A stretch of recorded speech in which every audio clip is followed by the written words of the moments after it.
Voici le président de la République, Emmanuel Macron. Chic.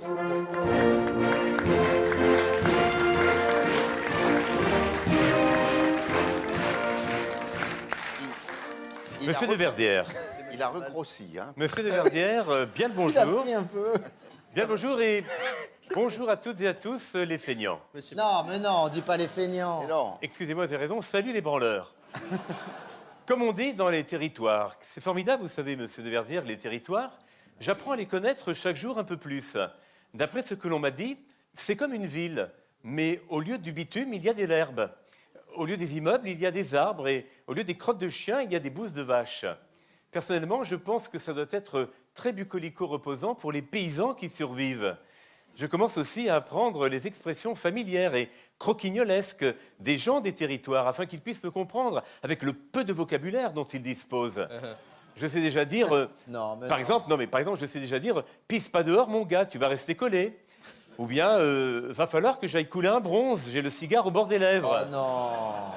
Qui doit signifier, allons fumer un Havane dans un salon décoré de statues en bronze. Non, mais monsieur le président, c'est ça votre problème. Vous ne savez pas parler au français. Les territoires ne sont pas peuplés de paysans qui parlent comme des débiles. Et il y a des gens tout à fait formidables qu'on appelle les provinciaux, tout simplement. Oui, bien sûr, les ploucs, vous voulez dire. Mais non, pas les ploucs. Bien sûr que si. Non, mais suivez-moi bien. Prenez un grand cours d'histoire de Verdière.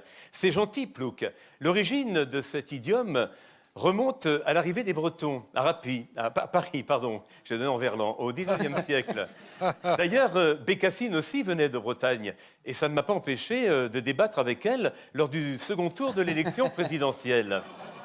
Comme tous ces Bretons qui arrivaient dans la capitale étaient originaires de Plougastel, Plouguerneau ou Plouézec, on a simplifié en les appelant les Plous, qui est devenu les Ploucs. Il n'y a rien d'insultant. Personnellement, j'aurais préféré qu'ils vinssent de Concarneau, de Conchy-les-Paux ou de Condom-sur-Bèze. Non, mais Dans le Gers, d'ailleurs. décidément, monsieur le président, vous ne savez pas du tout parler au français. Je suis désolé, ils se sentent insultés. Mais vous ne savez pas vous faire comprendre par les Français. Vous savez, de Verdière, je comprends le besoin de mobilité pour les Français périurbains. J'ai compris leur souffrance. Et vous savez, je vais donc faire en sorte qu'ils puissent se déplacer pour aller d'un bled pourri à un autre encore plus pourri.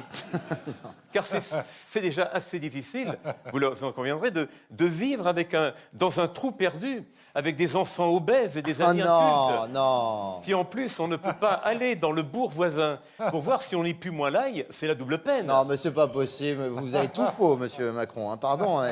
Vous savez qu'il y a des gens qui se sentent méprisés par votre attitude, par vos propos. Et c'est pour ça qu'ils bloquent la France. Les gilets jaunes n'en peuvent plus. Monsieur de Verdière, je vais annoncer ce soir une grande mesure. Si vous me le permettez, monsieur Mabille en a déjà parlé, pour répondre à la colère légitime des ploucs. Ah. Enfin, pardon, non. des Français. Oui.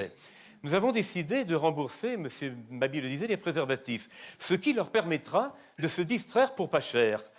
Bon, évidemment, le remboursement sera à déduire de la prime énergie,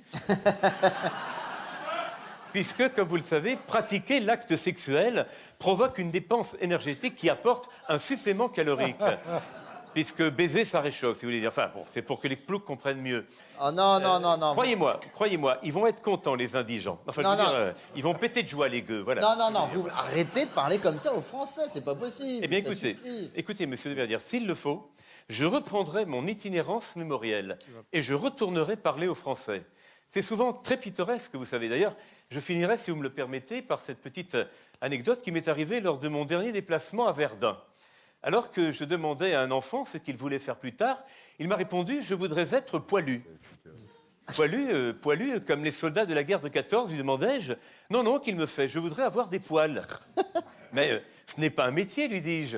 Et il me répond, j'en sais rien, mais ma grande sœur, elle a une petite touffe comme ça, et tu verras le pognon qu'elle se fait avec. Voilà, je vous laisse les gueux, je vous laisse mes amis. Vive la République, vive la France, et courage. Emmanuel Macron, Michel Guédoni.